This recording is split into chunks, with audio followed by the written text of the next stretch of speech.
자리에서 일어나시겠습니다. 이제 마음을 모아서 부활절 두 번째 주일 예배를 하나님께 올려드리겠습니다.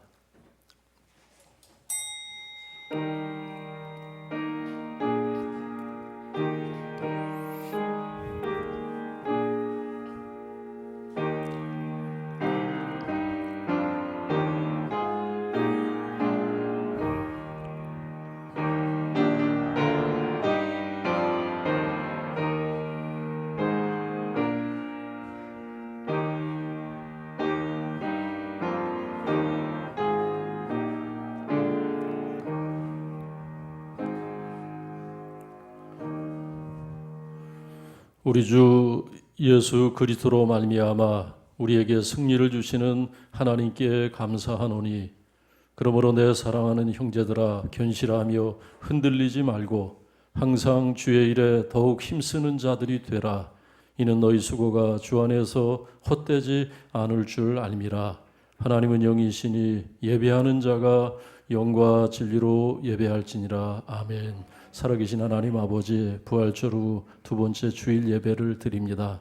특별히 오늘은 코로나의 위력에서, 그 세력에서 우리를 지켜주시고 이 나라를 세우신 크신 하나님의 은혜를 힘입고 큰 감사로 드리는 우리의 예배를 연락하여 주옵소서. 우리와 같은 믿음 안에 있는 교회들과 분당 영진교회가 후원하는 선교지 가운데 동일한 성령의 임재가 나타나게 하시고 주의 은혜가 나타나게 하여 주옵소서. 예수님의 이름으로 기원하옵나이다. 아멘. 찬송가 17장입니다.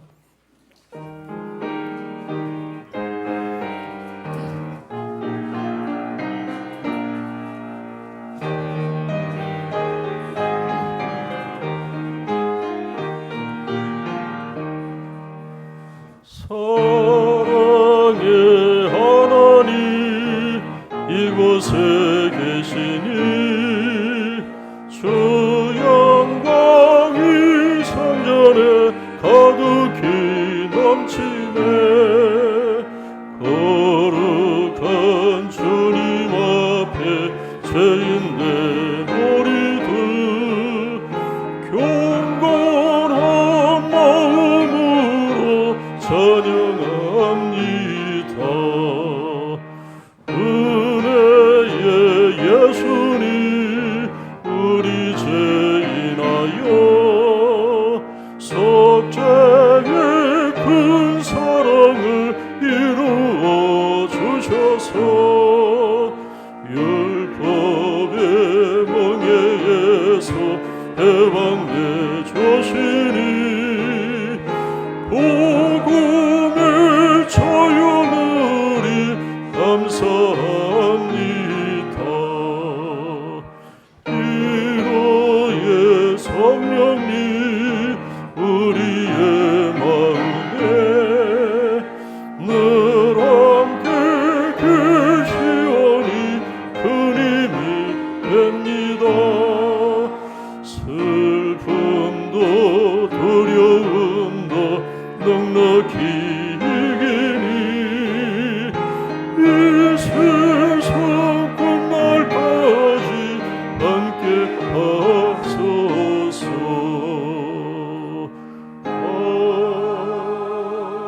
아멘. 이 시간에는 한 주간의 우리들의 삶을 되돌아보면서 우리의 잘못과 허물을 살아계신 하나님 앞에 고백하는 참회 기도를 함께 드립니다.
너희 중에 여호와를 경외하며 그의 종의 목소리를 청종하는 자가 누구냐?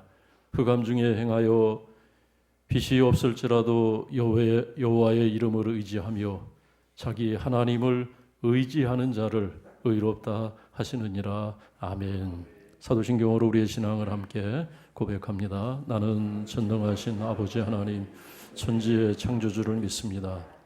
나는 그의 유일하신 아들 우리 주 예수 그리스도를 믿습니다.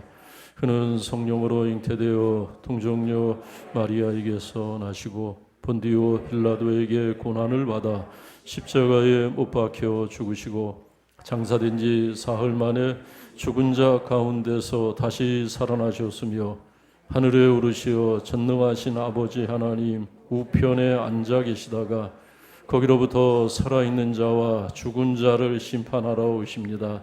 나는 성령을 믿으며 거룩한 공교회와 성도의 교제와 죄를 용서받는 것과 몸의 부활과 영생을 믿습니다. 아멘. 자리에 앉으시겠습니다. 성시교독 15번입니다.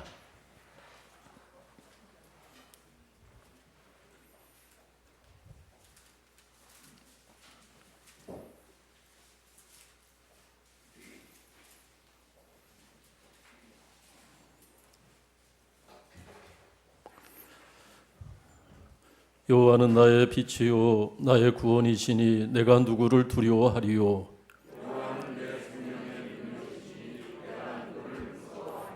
악인들이 내 살을 먹으려고 내게로 왔으나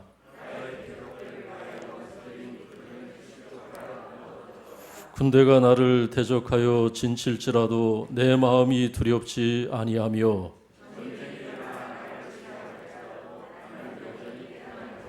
내가 여호와께 바라는 한 가지 일 그것을 구하리니 곧 내가 내 평생에 여호와의 집에 살면서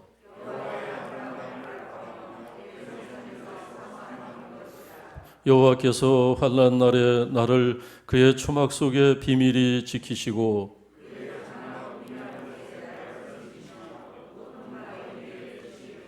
이제 내 머리가 나를 둘러싼 내 원수 위에 들리리니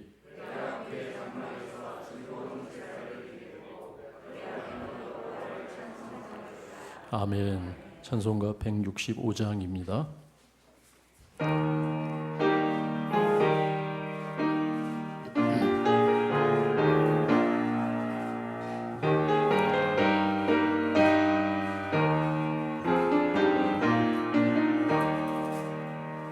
주님께 영광 다시 서신 주 사망 권세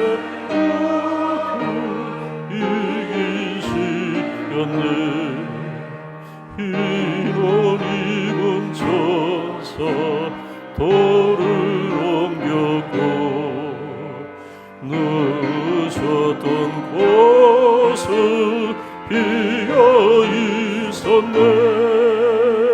주님께 영광 다시 서신 주 사망 권세 모두 이기시렸네. 부활의 주님 나타나시사 두려움과 의심 물리치셨네. 주의 교회 기뻐 찬송하여라. 다시 사신 주님 죽음 이겼네. 주님께 영광 다시 서신 주 사망 권세 모두 이기시렸네. 생명의 힘그 영광의 주님 주님 없는 삶은 헛된 뿐이라. 주의 사랑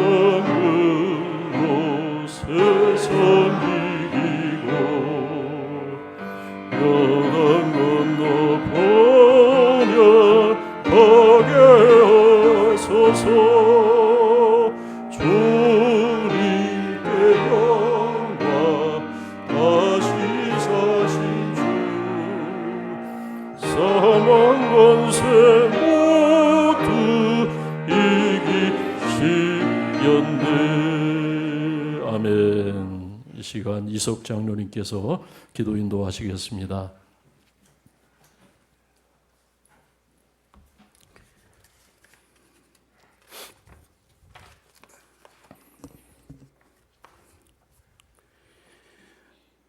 우리의 영원한 소망 되시며 위로가 되시는 하나님 아버지, 영광과 찬양을 주님께 돌려옵니다. 4월의 마지막 주일 주님 전에 나와 예배를 드리게 하시며 감사를 드립니다. 이 시간 마음을 다하고 뜻을 다하며 힘을 다하여 드리는 우리의 예배를 받아주시고 충만한 은혜를 내려 주시옵소서. 이 시간 드려지는 예배의 모든 순서가 하나님을 영화롭게 하는 시간이 되길 원하오니 주님 임재 속에 거룩한 예배로 인도하여 주시옵소서. 저희들 믿음이 부족해 바라는 것과 보이지 않는 것들의 소중함을 깨닫지 못하고 살아가는 내내 시험에 흔들리고 넘어집니다. 세상의 빛과 소금이 되어야 할 저희들이 제 역할을 못해 세상 사람들이 교회를 걱정하는 시대에 이르렀음을 고백합니다. 하나님 아버지, 진심으로 저희 죄를 회개하고 용서를 구하오니 주님의 보혈로 깨끗이 씻어 주옵시고 선하고 온전하신 하나님의 뜻대로 바르게 인도하옵소서.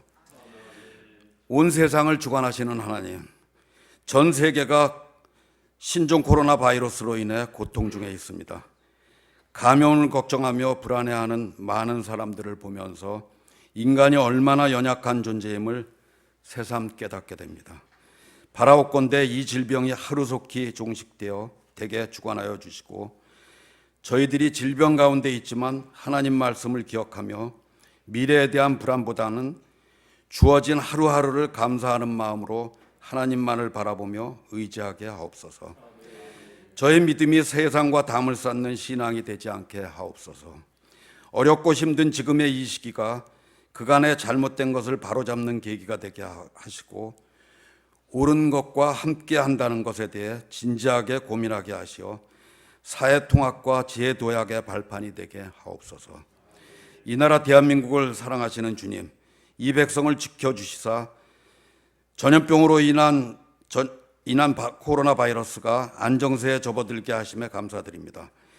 무엇보다 믿는 자들이 부르짖어 기도한 회개의 열매요 응답의 역사인 줄로 믿습니다. 교만치 않게 하시고 더 이상 바이러스가 확산되지 않도록 친히 역사하여 주옵소서.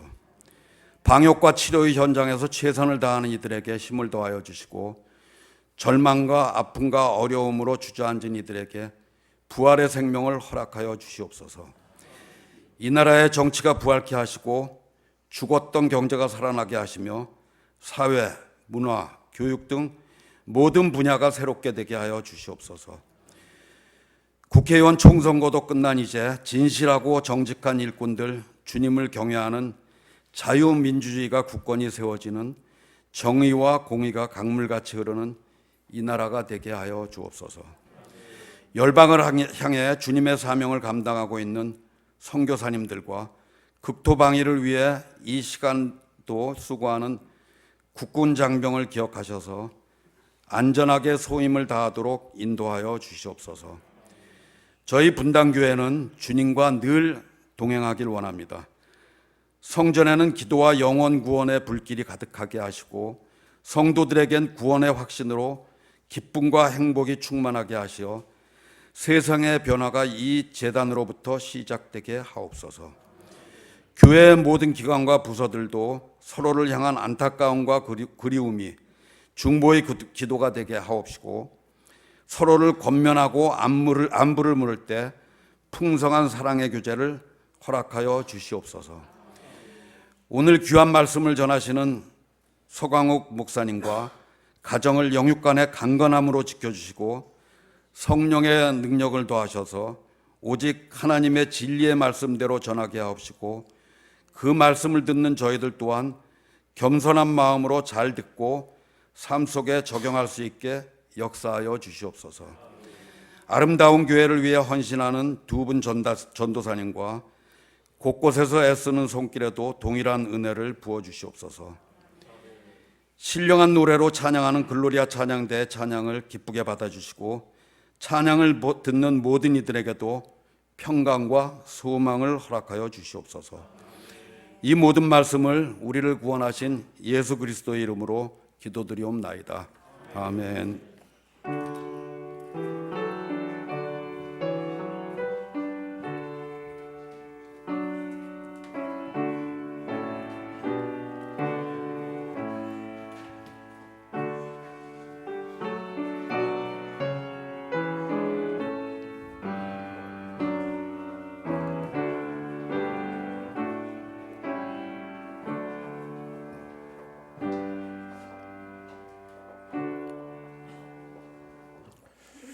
오늘 하나님께서 우리에게 주시는 말씀은 골로새서 3장 22절에서 25절까지의 말씀입니다.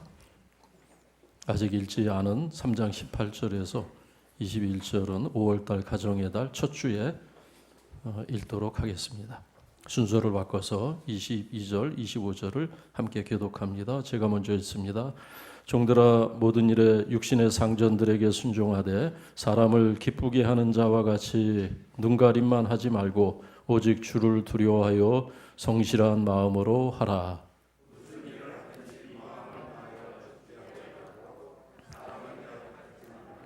이는 기업의 상을 주께 받을 줄 아나니 너희는 주 그리스도를 섬기느니라.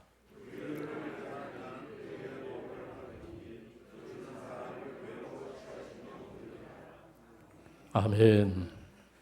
이 시간 글로리아 찬양대 중에서 우리 여성 파트만 오늘 나와서 찬양을 하나님께 드리겠습니다.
아멘. 우리 박수로 하나님께 영광 돌리겠습니다. 감사합니다.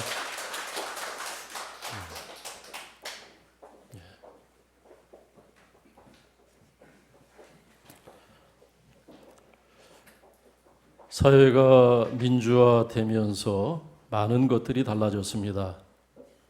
세상이 민주화되면서 변화된 것들이 참으로 많은데 그 가운데서 하나가 이 인간관계의 패턴이 바뀐 것 아닌가 싶습니다. 전에는 인간관계의 패턴이 수직적인 관계로 맺어져 있었습니다. 사회 자체가 수직적인 구조였기 때문에 그 사회를 떠받치고 있는 인간관계도 주로 수직적인 관계였다 싶습니다. 그러나 사회가 민주화되면서 인간관계의 패턴이 수직적인 관계에서 대부분 수평적인 관계로 그렇게 전환이 됩니다. 그러면서 많은 것들이 달라지게 되는데 수직적인 인간관계 속에서 또 수직적인 사회 구조 속에서 강조되는 가치들은 주로 질서나 또 안전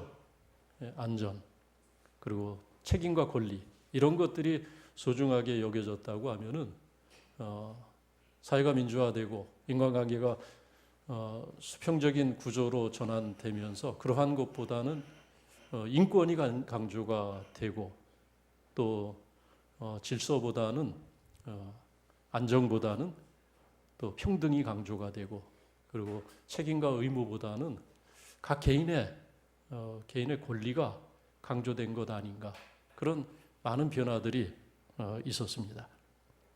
그래서 군에서조차도 여러분 군은 어떻습니까? 군은 특수한 그런 전쟁을 위해서 존재하는 그런 군이라고 하는 특수한 사회 그 이전에는 군기와 질서가 생명처럼 여겨졌는데 이 세상의 구조 자체가 바뀌면서 군에서도 이 수직적인 관계가 수평적인 관계로 전환이 된 부분들이 많이 있습니다. 일례를 들면은 이병에서 병장까지의 그 관계가 수평적인 관계로 재편성되었습니다.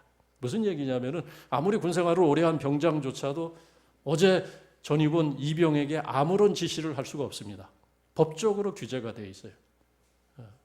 병행생활 규칙이 그렇게 되어 있습니다. 병장이라도 저 말단에 앉아있는 이등병에게 아무런 명령이나 지시를 해서는 안 된다. 그렇게 내무생활 규칙이 되어 있습니다. 병은 병에게 지시할 수 없다. 그렇게 정해져 있어요. 그러다 보니까 얼마 전에 있어서는 안 되는, 일어나서는 안 되는 사고가 하나 터졌는데 어느 부대에서 작업 중이던 상병이 지휘관의 그 병력 통제가 너무 심하다. 너무 심하게 우리를 통제한다. 너무 과중한 업무를 우리에게 주었다. 그런 생각을 하던 이 상병이 불만을 품고 작업을 하던 야전삽을 들어서 자기 지휘관, 상관인 여군 중대장을 내리쳤다는 거예요. 옛날 군생활 하신 분들은 정말 아연실색할 겁니다. 어떻게 군에서 그런 일이 벌어질 수가 있을까? 정말 있을 수 없는 일이 일어나지 않은 거죠. 일어난 거죠. 그게 있을 수가 없죠. 근데 그런 분위기 속에서 결국은 그런 사건도 터진 것입니다. 이렇게 세상이 변화하고 인권이 책임과 의무보다 우선시되고 평등이 질서보다 강조되는 그런 세상을 살고 있지만은 그러나 우리가 한편 돌아보면은 우리가 사는 세상을 돌아보면은 그러나 그러한 세상이지만은 그러나 충성심, 충성 이것은 어떤 때는 그 이전 세대에 유물처럼 여겨지지만 오히려 지금 우리 시대에 우리가 살고 있는 세상에서 더 소중하고 더 가치를 바라고 있다. 더 빛나는 덕목이다. 그렇게 여길 수밖에 없습니다. 오히려 그 희소성이 가치가 더 있다는 거예요. 충성이라는 것이 없기 때문에 대부분의 사람들이 자기 조직이나 또 자기가 충성해야 될 사람에게 충성하지 않기 때문에 충성의 가치가 더 빛을 발한다는 거예요.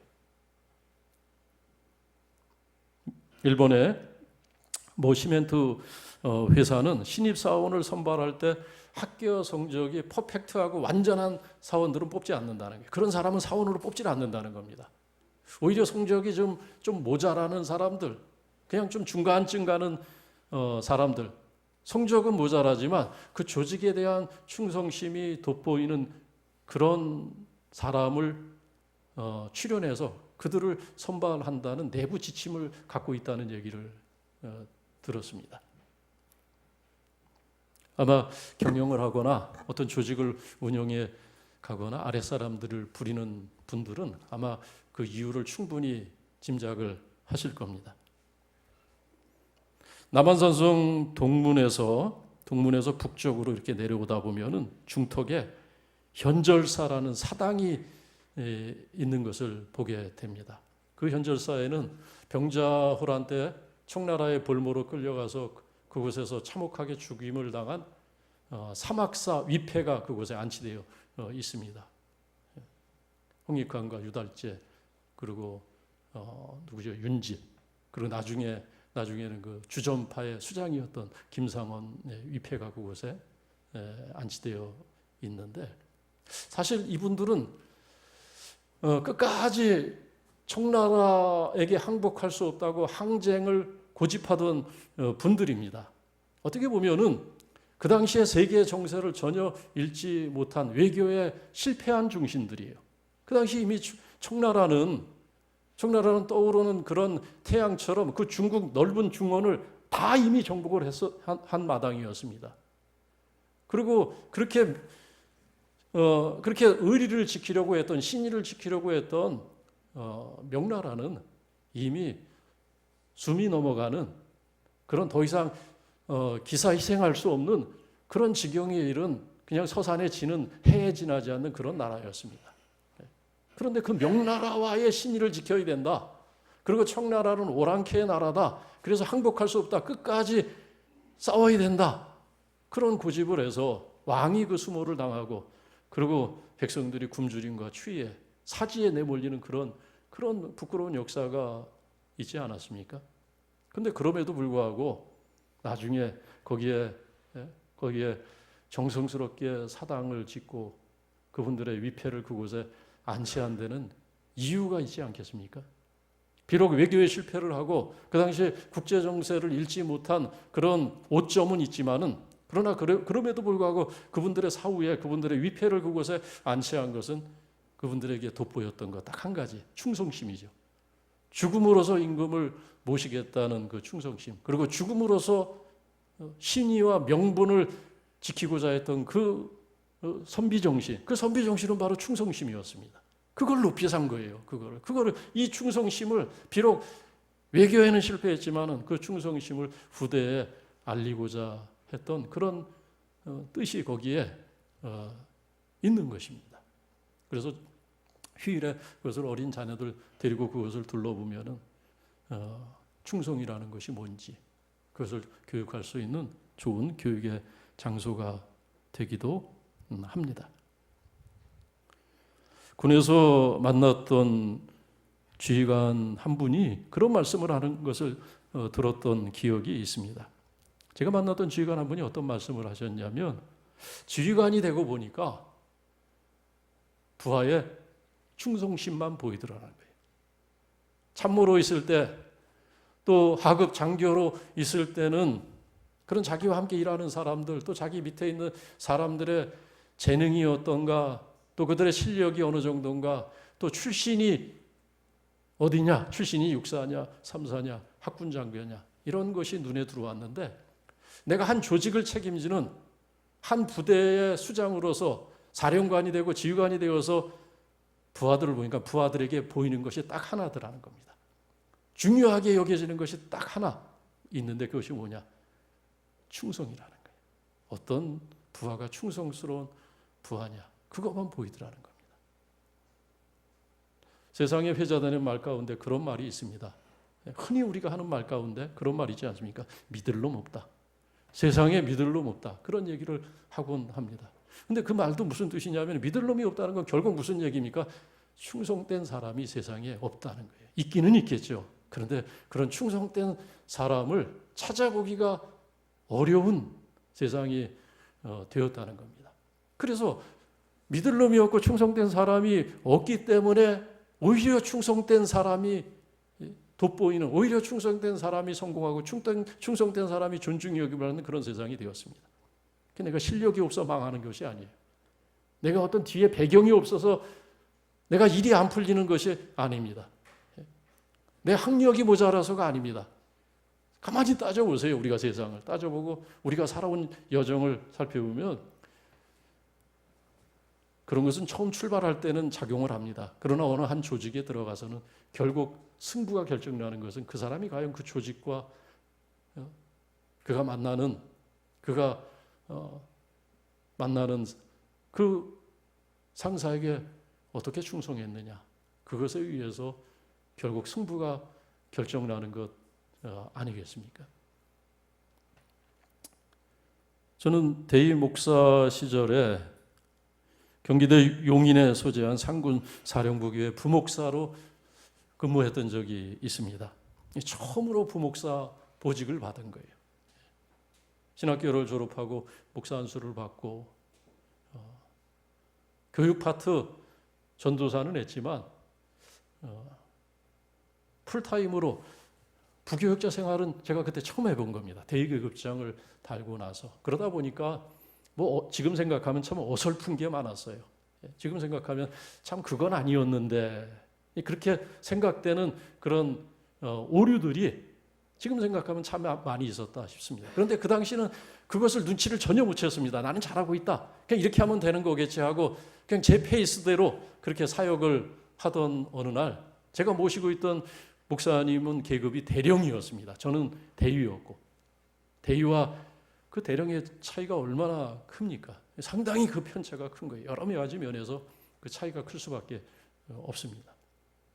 그 대령 목사님께서, 담임 목사님께서 저를 그렇게 탐탁하게 여기지 않으셨던 것 같아요. 못마땅하게 생각하는 그런 부분이 좀 여러 가지 있었던 것 같습니다. 그걸 몰랐는데 어느 날 이 담임 목사님께서 저를 불러다 앉혀놓고 그런 말씀을 하셨어요. 지금도 그 하신 얘기가 지금도 제 마음속에 남아있는데, 그 당시 처음 들었을 때는 굉장히 섭섭하고 또 어느 정도 상처가 되는 그런 말씀을 제게 하신 겁니다. 무슨 얘기를 하셨냐면은 서 목사는 군인교회보다 일반 교회에 더 잘 어울리는 목사야, 그런 얘기를 하시더라고요. 여러분 이해가 되십니까? 저한테 그런 얘기를 하신 거예요. 이게 도대체 무슨 말씀입니까? 서 목사는 지금 군선교 군인교회 목회를 하겠다고 거기까지 왔는데, 전역하지 않고 의무복무를 마치고 지금 거기까지 왔는데, 그리고 내일 모레 이제 소령 발표를 앞두고 소령 발표, 진급 발표를 기다리고 있는 마당에 당신은 군인교회 안 어울리니까 군복 벗고 사회 나가서 사회 목회하는 게 어떠냐, 이 얘기시거든요. 얼마나 제가 섭섭하겠어요. 아니 목사님께서 도와주신 못할 망정 왜 이렇게 초를 치는 말씀을 하시나? 내가 무엇을 잘못했을까? 도대체 내가 뭘 잘못해서 목사님께서 저렇게 섭섭한 말씀을 하시나? 뭐 결례를 한 적이 있나? 아니면은 내가 뭐 지시한 것을 혹시 잊어버리고, 지시한 것을 잊어버리고 그 실행하지 않은 것이 있나? 새벽 기도를 언젠가 한번 빠졌는데 그것 때문에 저러시나? 그건 아닌 것 같고, 뭐 여러 가지 생각을 하면서 짚어보려고 했지만 손에 잡히는 이유가 없었어요. 도대체 뭐 때문에 그런 말씀을 하셨나?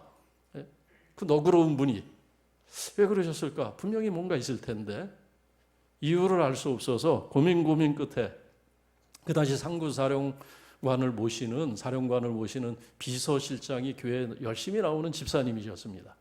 평일에 그 집사님 사무실을 찾아갔어요. 그리고 집사님께 제 고민을 털어놨습니다. 집사님, 담임 목사님께서 부목사인 저에게 불러다 앉혀놓고 서 목사는 군인교회보다 민간교회가 더 좋겠다, 이 얘기를 하셨는데 그 뜻이 뭘까요? 왜 그런 말씀을 하셨을까요? 제가 지금 내일 모레 소령 발표 진급을 기다리고 있는데 그거 제가 상당히 섭섭합니다.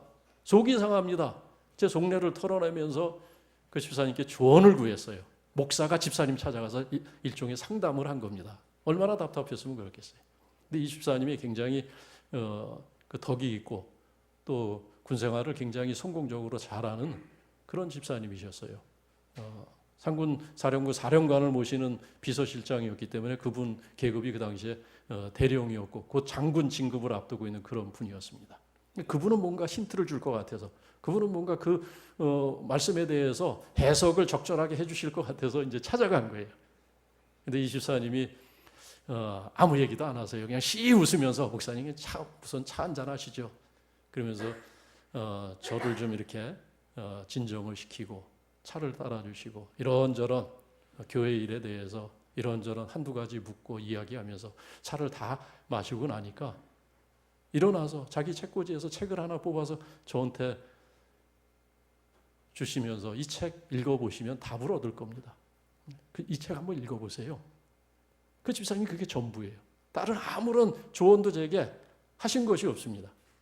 그래서 그 책을 이제 가져와서 보는데 그 책은 일반 서점에서 살 수 없는 그런 책이었습니다.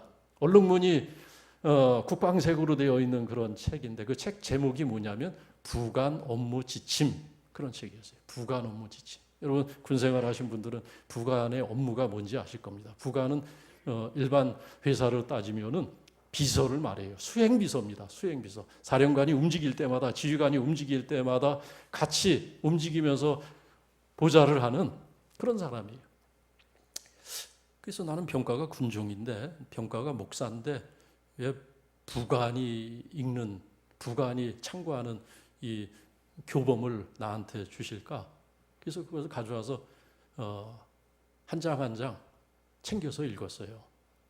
그것을 마지막 챕터까지 다 읽고 나서 그 집사님이 그 책을 주신 이유를, 뚜렷한 이유를 깨달았습니다. 제가 그 책을 읽으면서 여러 가지를 알게 됐는데 그 중에 하나는 이 부관에 대한 겁니다. 부관 장교는 장교가 아니라는 것을 깨달았어요.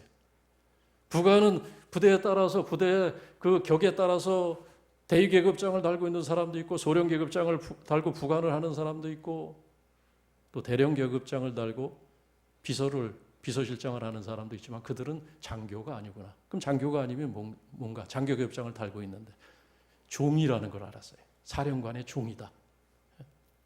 그들은 국가에 충성하는 사람들이 아니라 한 사람, 오직 한 사람, 사령관에만 충성하면 되는 사람이다. 그 책에는 그것을 기술하고 있었어요. 부관이 어떤 사람인지, 부관이 챙겨야 될 업무가 뭔지, 부관은 어떤 자세로 일해야 되는지. 지금도 기억나는 항목들이 종이에다 쓰라면 A4 용지 몇 장은 제가 채울 수 있을 것 같아요. 그 중에 하나는 뭐냐면 부관은 항상 통신 축선상에 위치하면서 사령관이 찾으면 항상 달려와야 돼요. 24시간입니다. 휴가도 없어요. 휴가 중이라도 항상 통신 축선상에 위치해야 됩니다. 통신 축선상에 위치한다는 것은 어떤 의미냐면은 항상 유무선 컨택이 돼야 돼요. 사령관이 항상 접촉이 가능해야 돼요. 사령관이 필요하면 연락을 하면은 항상 깨어 있어야 됩니다. 그 당시는 이제 모토로라 핸드폰이 막 보급이 되던 시대인데, 그리고 그 전에는 삐삐가 있었죠. 삐삐가 없던 시대는 항상 무전기라도 갖고 있으면서 휴가 중에 사령관이 찾으면 자기 사적인 일을 다 내려놓고 뛰어가야 돼요. 뛰어서 복귀해야 됩니다. 그리고 임무를 수행해야 됩니다. 휴일이 없어요. 사령관과 함께 길을 걸을 때에도 거기에 그런 자세한 항목까지 기술이 되어 있었는데, 길을 걸을 때에도 사령관과 어깨를 나란히 하면서 걸으면 안 돼요. 사령관과. 부관은 사령관 뒤에, 2보 뒤에 쫓아와야 됩니다. 앞서면 안 돼요. 사령관보다. 튀면 안 됩니다. 평일에, 휴일에 사복을 입을 때에도 사령관이 어떤 옷을 입느냐에 따라서 자기 옷을 챙겨 입어야 돼요. 사령관보다 돋보이면 안 됩니다. 사령관이 키가 작으면 거기에 맞춰서 자기 구두도 낮출 줄 알아야 됩니다. 그런 거 세세한 것까지 기록이 된 거예요. 그걸 읽으니까 부관은 장교가 아니에요. 부관은 종이에요. 그 사령관의 몸종입니다. 가방 못지예요. 철저하게. 그걸 알았어요. 그러면서 이 집사님께서 이분이 왜 이 책을 왜 나에게 주셨을까? 여러분 그 뜻을 분명히 쉽게 파악할 수 있는 것 아니겠습니까? 그건 뭔 얘기냐면은 당신은 목사인데 적어도 이 사령북교회 대령 담임 목사님을 모시는 부목사로 있을 동안에는 목사라는 의식을 갖지 말라는 얘기예요. 결국 부관처럼, 부관이 하는 것처럼, 부관이 사령관에게 종처럼 그렇게 하는 것처럼 그러한 의식을 가지고 담임 목사님을 보자 하라는 그런 의미로 제가 받아들여졌어요. 그래서 그 책을 읽고 참고를 하면서 그런 노력을 해서 지금 생각하니까 그래도 그 목사님 잘 참아주신 것 같아요. 저한테 그렇게 노력하는 모습이 그래도 가상에서 제게 주어진 보직 기간을 다 채울 수 있었다. 지금도 그 집사님께 참 감사한 마음이 있어요. 그 고비를 넘길 수 있었던 것, 그 힌트를 주신 거예요. 그 책을 통해서. 당신은 목사가 아닙니다. 부목사로 있을 동안엔 군인처럼 복무하라는 거예요. 부목사로 있을 때는 종처럼 복무하라는 거예요. 그게 당신이 하나님을 섬기는 것이다. 눈에 보이는 상관에게 충성하라는 거예요. 그전에는 나도 목사고 대령 목사님도 목사고 이 목사라는 의식이 너무 강했어요. 그리고 내가 군인이라는 군복을 입고 있지만은 이 군인이라는 의식은 좀 흐릿했던 것 같아요. 그래서 제 마음가짐을 다시 고친 겁니다.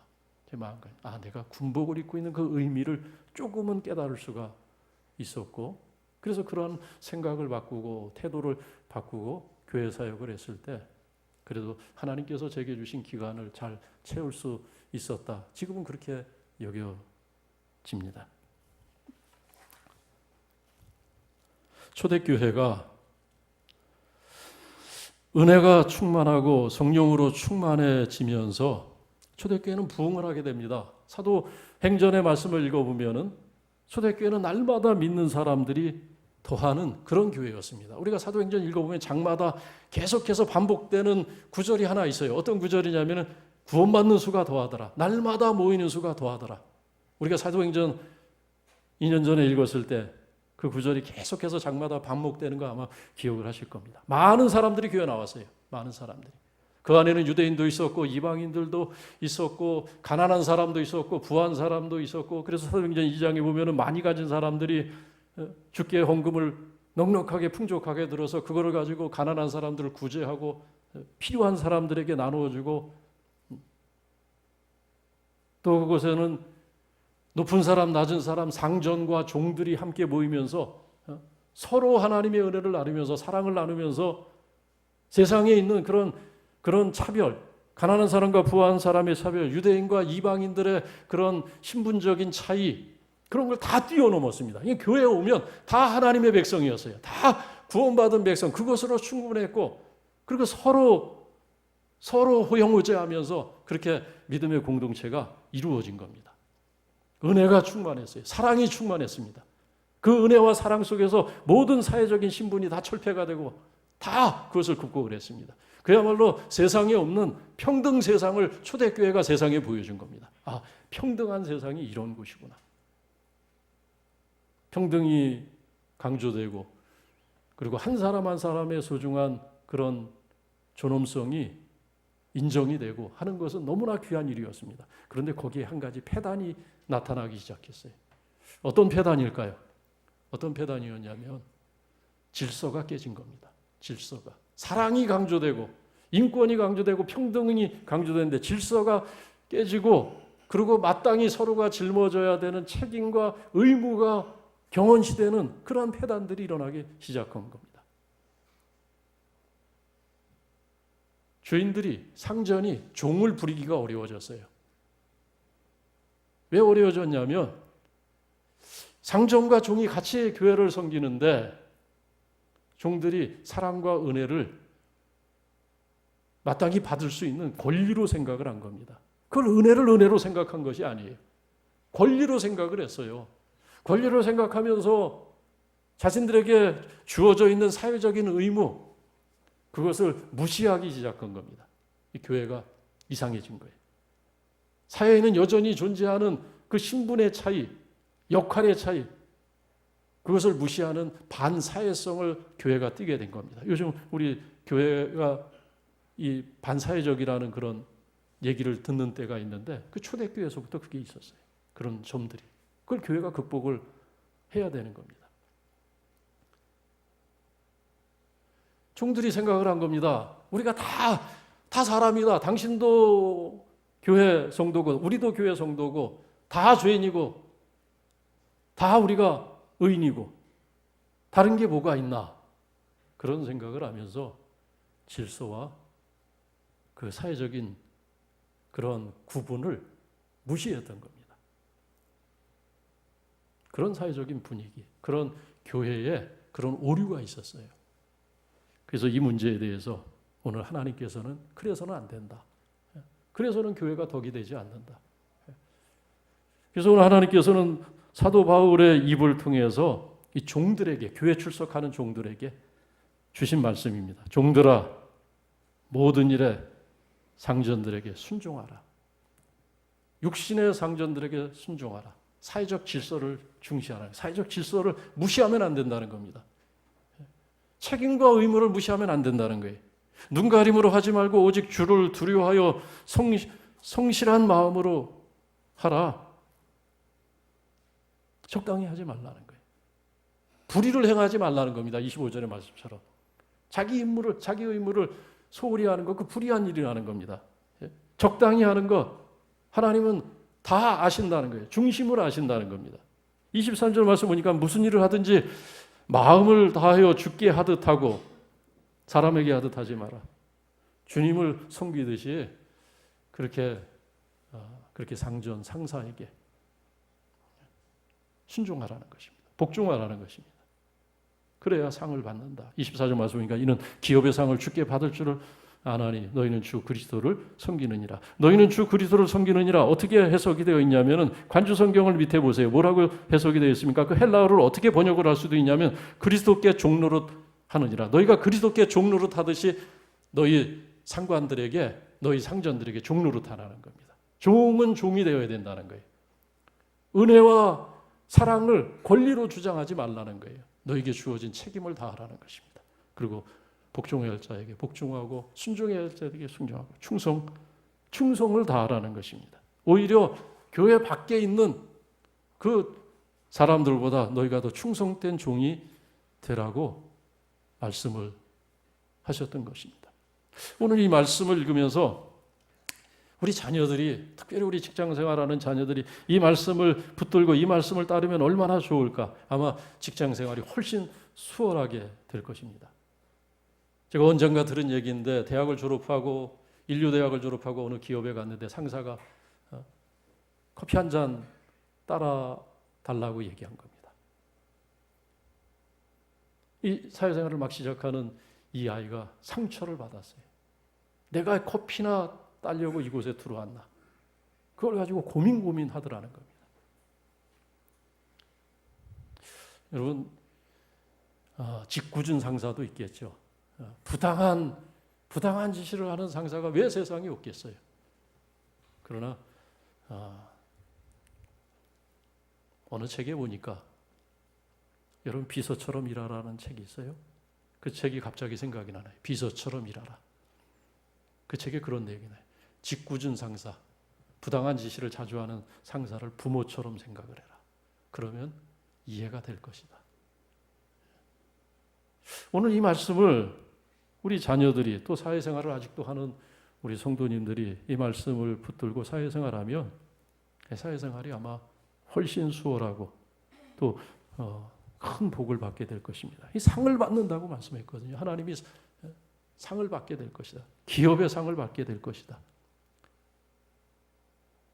평등이다, 인권이다 따지면서 질서를 무시하고 결례를 하는 그런 경우들이 얼마나 많아요. 초대교회에 그런 일이 심각했어요. 종이 종인 것을 몰랐던 겁니다. 사회적인 그런 덕목을 무시한 겁니다. 그냥 다 형제고 다 자매고 그렇게 생각을 한 거예요. 우리 서로는 사실 지켜야 되는 그런 것들이 있지 않겠습니까? 삼성그룹, 여러분 삼성그룹의 그 계열사가 얼마나 많습니까? 그 계열사 사장단이 있는데 그 사장 50%에 되는 인원들이 비서실 출신인 거 아십니까? 비서 경력을 갖고 있었던 사람들. 그렇대요. 아니 삼성만 그렇지 않을 겁니다. 모든 거대 그룹들, 그 계열사를 책임지고 경영을 책임지는 CEO들, 많은 사람들이 상당한 퍼센티지가 여러분 회사의 부서가 얼마나 많아요? 뭐 재무부, 인사과, 기획처, 뭐 교육부, 뭐 여러 영업팀, 뭐 수많은 부서가 있지 않겠어요? 근데 그 많은 부서 중에서 사장이 되고 CEO가 가장 많이 나오는 부서는 어디냐면 두드러지게 비서실이라는 거예요. 비서 경력. 여러분 비서는 부관이고 앞에서 말씀드린 것처럼 그 최고 경영자의 사실은 종이에요. 가방못지예요. 그 역할을 할 줄 아는 사람, 그 역할을 해본 사람, 그러한 의식과 마인드로 사회생활을 하는 사람, 그들이 결국 세워지고 그들이 결국 종이 될 수 있는 사람들이, 그들이 결국은 주인이 되고 오너가 되더라라는 이야기입니다. 그래서 오늘 이 말씀이 얼마나 중요합니까? 여러분, 여호수아 이스라엘 역사에 있어서 가나안 정복을 하고 이스라엘 백성들이 그 약속의 땅에 정착하기까지 중요한 족적을 남기고 흔적을 남겼던 여호수아가 드디어 역사 속에 등장하기 시작한 것은 여호수아서 1장에 나오는데, 여호수아서 1장에서 그를 소개하는 1장 1절의 첫 구절에 그를 어떻게 소개하고 있는지 기억하시죠? 어떻게 소개하고 있습니까? 여호수아는 모세의 수종자였더라, 모세의 시종이었더라. 그 전에 번역은 모세의 종으로 소개가 되고 있습니다. 모세 한 사람을 섬기는 것, 모세 한 사람을 섬기는 것을 자기의 천직으로 알고 그에게 충성을 다했을 때 하나님께서 그를 이스라엘에게 충성하는 사람으로, 이스라엘을 세워가는 그러한 거목으로 세워주신 것을 성경에서 우리는 읽을 수가 있습니다. 오늘 말씀이 그대로예요. 이 말씀이 이미 역사 속에서, 이미 이스라엘 역사 속에서, 성경 속에서 이미 검증이 되어진 겁니다. 검증이 되어졌고 실제로 우리가 살아온 우리의 인생 속에서, 우리의 사회 속에서 검증된 것 아니겠습니까? 오늘 이 말씀, 살아계신 하나님의 말씀, 오늘 우리에게 주신 말씀인 줄로 압니다. 이 말씀 붙들고 사회생활에서 성공하시고 또 신앙생활에서 승리하시기를 주의 이름으로 축원합니다. 기도하겠습니다. 살아계신 아버지 하나님, 재주 많은 사람은 많고 아는 것이 많은 실력자는 많은데 충성된 사람이 희귀한 시대를 우리가 살아가고 있습니다. 은혜와 배려를 권리처럼 여기며 마땅히 존중해야 될 질서를 깨는 어리석은 종의 길을 걸어가지 않도록 우리와 우리 자녀들을 지켜 주시옵소서. 세상 사람들보다 더 성실하고 더 충성된 사람들이 되어서 주의 복을 받게 하여 주옵소서. 세상 사람보다 더 진실하고 더 참되어서 오늘 주께서 약속하신 주의 기업을 받게 하여 주옵소서.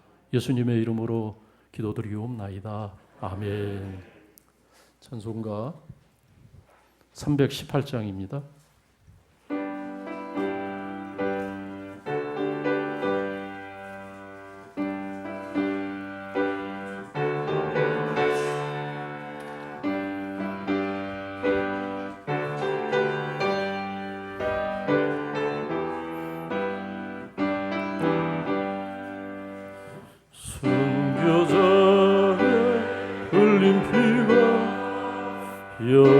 여서서에 맥박치고 전도자가 흐린 복음 우리가 선 밝히었다. 초대교회 귀한 믿음 이어봐도 충성하고 선진들의 값진 이생 열매내 저 보답하자. 성선한 분 모든 사람 주 안에서 하나이니 주의 선이 말씀 따라 승리하는 삶을 살리 강산 방방 걷고 복음으로 꽃피우며 땅 끝까지 복된 소식 널리 전파하자. 성부 성자 성령님께 할렐루야 찬송하며 말씀 말씀으로 인도받아 승리하는 삶을 살리 죽기까지 충성하여 그 나라에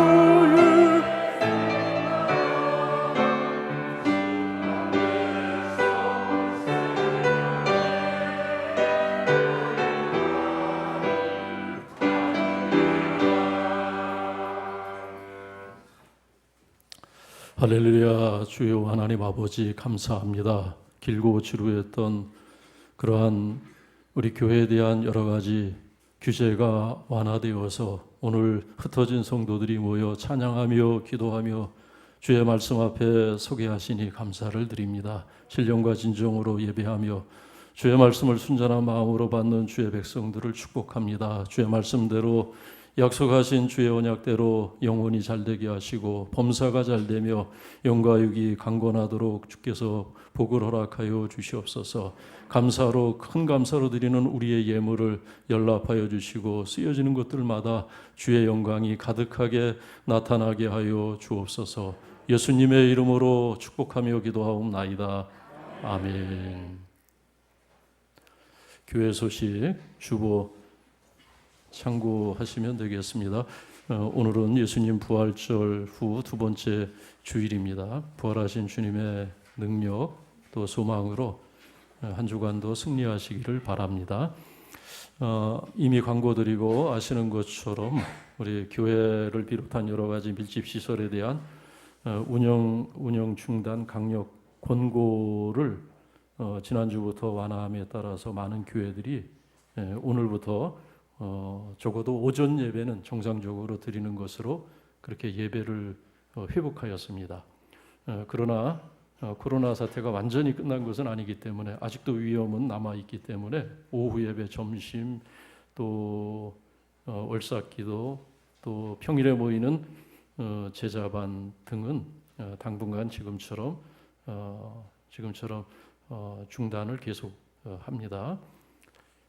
그러나 이제 수요 예배 또 새벽 기도는 정상적으로 한다는 것을 기억하시고 또 함께 기도하실 수 있기를 바랍니다. 정오기도회 온라인상에서 하는 정오기도회 묵장 모임은 계속 지속하는 것 기억하시고 온라인상에서 말씀과 은혜를 함께 나누시면서 묵장 모임 공동체를 잘 유지하실 수 있기를 바랍니다. 매일 성경이 나왔습니다. 벌써 또 4월 말이 다가오고 벌써 5월이 됐는데 우리가 코로나와 싸우면서 이렇게 시간이 성큼성큼 가고 또 계절이 바뀐 것 눈치 못 챘는데 또 벌써 5, 6월이 되었습니다. 매일 성경 나왔으니까 목장별로 수령하셔서 활용하시기를 바랍니다.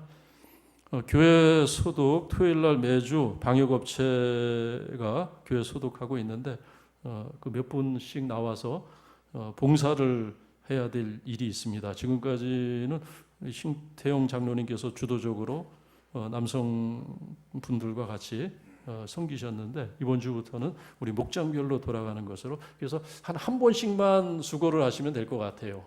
아마 5월 중에는 이제 지금까지 그 코로나 발생 추이를 보면은 좀 상황이 종료되지 않을까. 정부가 이제 완전히 규제나 여러 가지 방침들의 큰 전환이 있지 않을까 그렇게 기대를 합니다. 최근에 며칠 사망자도 없었고 또 확진자도 10명대에서 크게 벗어나지 않기 때문에 우리가 한 달 정도만 또 뭐 그보다 좀 더 길어질 수도 있겠지만 어쨌든 수고하면 되지 않을까. 그래서 목장에서 한 번씩만 봉사를 하시면 될 것 같습니다. 그래서 1, 2 목장, 여성 1, 2 목장은 제외하고 3목장부터 우리 김옥희 권사님 목장이 이제 이번 주 그렇게 한 번씩만 수고해 주시면 되겠다 싶습니다.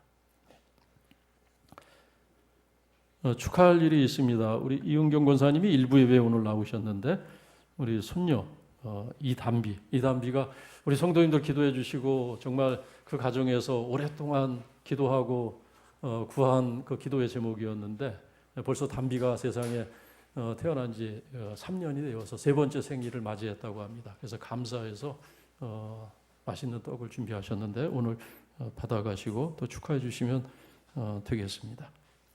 자, 다시 한번 인사하겠습니다. 옆에 있는 분들, 앞뒤에 있는 분들 돌아오시면서 오랜만에 정말 보니까 너무 반갑습니다.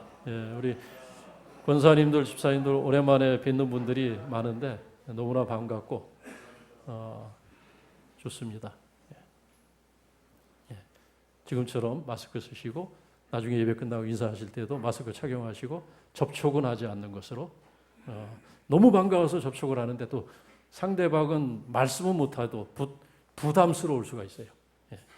그래서 부담 주는 터치 같은 거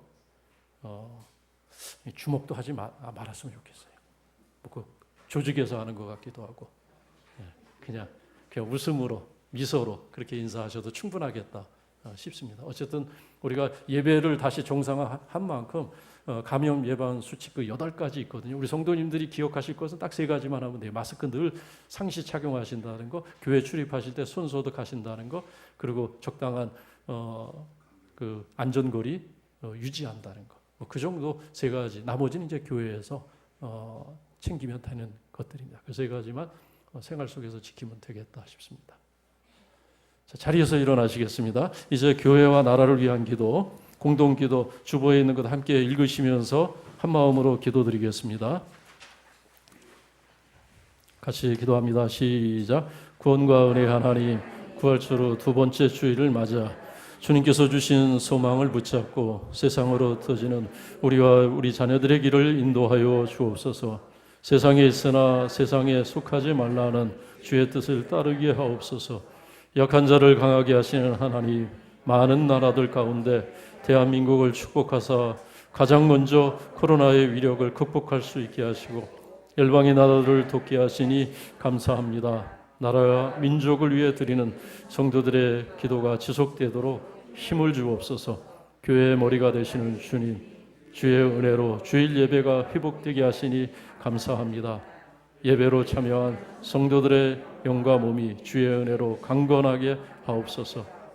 오늘 받은 말씀을 따라 권리를 주장하는 종이 아니라 은혜를 알고 충성하는 종으로 한 주를 살게 하옵소서. 예수 그리스도의 이름으로 기도드립니다. 아멘. 635장입니다.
이제는 우리 주 예수 그리스도의 은혜와 우리 아버지 하나님의 넓고 크신 사랑하심과 성령의 교통하심이 주의 전에서 성의를 거룩하게 지키며 주의 말씀 붙들고 세상에 흩어져 나가는 여기 있는 하나님의 백성들 머리 위에 이 땅에 세우신 주님의 몸된 교회들과 이 나라 이 민족 위에 분당 영진교회가 후원하는 선교지 가운데 이제로부터 영원토록 함께 계시기를 축원하옵나이다.